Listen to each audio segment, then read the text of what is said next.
Al-Fashir. A United Nations convoy is burning. Stay with me, because the system built to protect those trucks was used to hunt. This was not an attack on a truck. This was an attack on trust itself. The target was the very mechanism that makes humanitarian aid possible in a war zone. 5 trucks operated by the World Food Program. Clearly marked. Deconflicted. And completely destroyed. 18 million people in Sudan are now cut off from aid. The reason is not a lack of food. The reason is the failure of a single data exchange. A safe corridor just became a kill box. To understand the collapse, you must first understand the system that was broken. It is called the Humanitarian Notification System for Deconfliction, or HNS-4D. It is not a treaty or a law. It is a fragile procedural workaround built on a single assumption. The assumption that warring parties will honor the neutrality of aid workers to avoid condemnation. Aid agencies submit their GPS coordinates, their routes, and their schedules to the UN. The UN then transmits this data to all armed actors, state armies, and non-state militias. This act of data sharing is supposed to draw a virtual circle of safety around the operation. The system worked because location data provided for protection was not used for targeting. For decades, this fragile trust has been stressed, but it has largely held. The Al-Fashir strike is the moment that trust evaporated completely. Let's talk about the weapon. This was not an artillery shell or a dumb bomb. It was a precision loitering munition. Systems like the Qasef-1 or Shahed-136 have an endurance of hours. The drone in Al-Fashir loitered for 73 minutes. It waited. This endurance kills the concept of plausible deniability. An accident of timing is impossible when you can wait for over an hour for a specific target. Guidance is a combination of GPS and a human operator watching a live video feed. The operator could visually confirm the WFP logos before the final attack dive. This was not a mistake. It was a message delivered by a state-level weapon that sanctuary status is revoked. Let's talk about the cargo. The 5 trucks were carrying 150 metric tons of ready-to-use therapeutic food.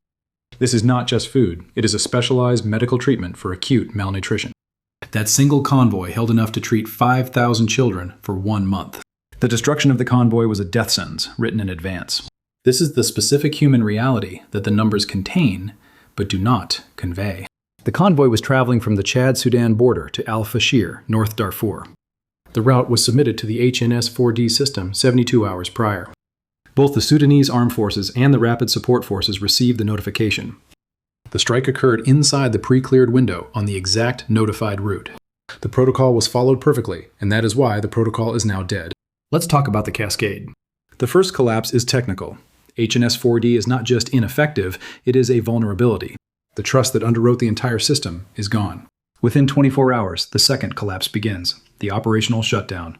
The Interagency Standing Committee issues a global Level 4 security directive. This is the highest risk level, mandating the suspension of all non-essential operations.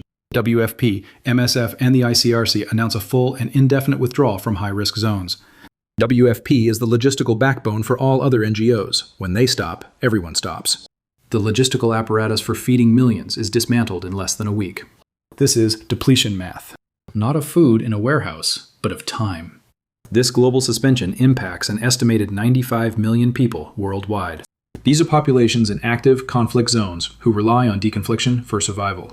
The third collapse is diplomatic. The Security Council convenes an emergency session. The session ends in paralysis. The perpetrator denies the attack, blaming a third party. The plausible deniability of drone warfare proves effective at the highest levels. The Geneva Conventions, the very idea of a protected neutral actor, are rendered unenforceable. The wreckage is real. What destroyed it is the dispute. The fourth collapse is total. The evaporation of aid triggers catastrophic famine in Darfur. Mass death follows, then mass displacement. Hundreds of thousands attempt to cross into Chad, overwhelming already fragile states. The cost of all future aid delivery skyrockets. Hiring armed private security becomes mandatory. This absorbs up to 40% of operational budgets, money that can no longer be used for food. Neutrality is destroyed, efficiency is destroyed. And finally, public faith collapses. A financial death spiral begins for the entire sector. This is the structural revelation. The birth of protocol-based warfare. The true target was not the convoy, but the abstract protocol of deconfliction itself. The most critical infrastructure is not always physical, but a shared set of assumptions. From this morning forward, the blueprint for what constitutes a sanctuary has been burned. It means the inversion is complete. It means protection data, IS targeting data. It means every white truck is a liability. It means every shared coordinate is a potential grave. And it means that a new strategy has been proven effective. Do not attack the soldier. Do not even attack the tank. Attack the system of rules that allows your enemy to claim legitimacy. Attack the very idea of neutrality. This threshold, once crossed, cannot be uncrossed. The deconfliction system cannot be rebooted because the vulnerability is not in the code. The vulnerability is human. The weapon was not the drone. The weapon was the protocol.